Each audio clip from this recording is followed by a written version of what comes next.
Hello, and welcome to the Beginner's Guide to Genshin Impact. My name is Azuark, and you're probably someone who's heard about this Genshin Impact thing and are wondering whether or not you should give it a try.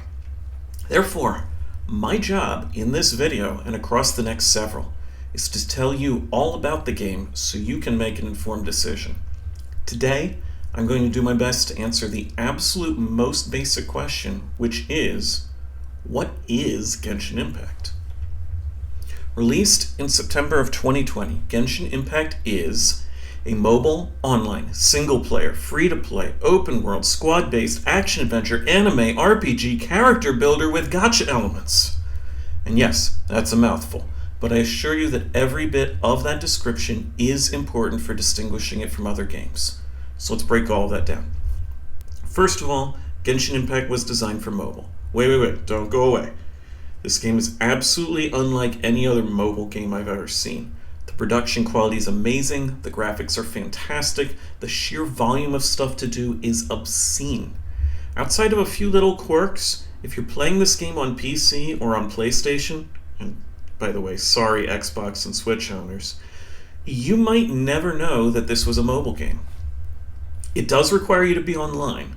Even though the game has no competitive multiplayer, Chinese developer MiHoYo is concerned with protecting their product and eliminating cheating, so you still need to connect to their servers to play.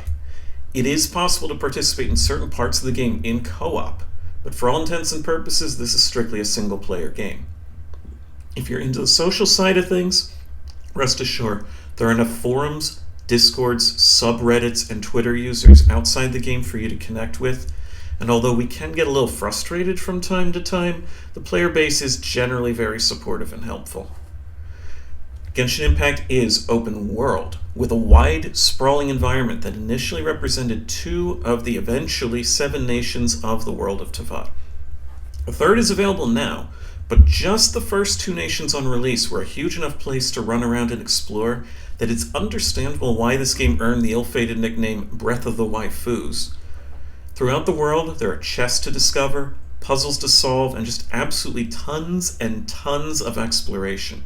I won't say that you can't run out of places to explore, because you'll eventually prove me wrong, but it will take a really long time, and you'll get a ton of hours out of just wandering the countryside, if that's your thing, using climb anywhere mechanics and a glider to help you get around. The other reason this game is compared to Breath of the Wild is the art. The graphics of Genshin Impact are bright, colorful, and somewhere between Breath of the Wild and a high-production anime. Now, for most people, that's a positive, although I have encountered some folks who will simply not go anywhere near anything with anime-style characters. If your concern is that this is a game for fan service-seeking weebs only, it's not. You'll see occasional allusions to anime tropes, but unless the presence of 1 or 2 lolly characters offends you, I see little reason to treat the quirks and charms as anything but a positive. The gameplay is that of a typical ARPG, where combat takes place in real time. Your current character has basic attacks, along with 2 different elemental abilities known as their skill and their burst. However, your team consists of 4 different characters, and you can swap between them instantly.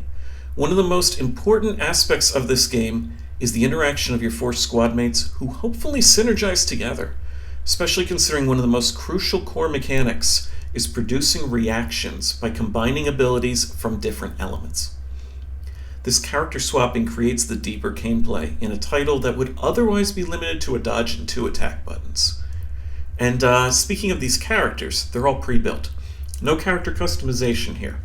However, Genshin Impact is a resource-driven character builder where you will need to level not only the characters, but also their weapons and their individual abilities. There might be a period in your account's development where it feels like that's all you're doing, not because you'll run out of other things to do, but because anyone who's determined to get the most out of their account needs to manage their resources.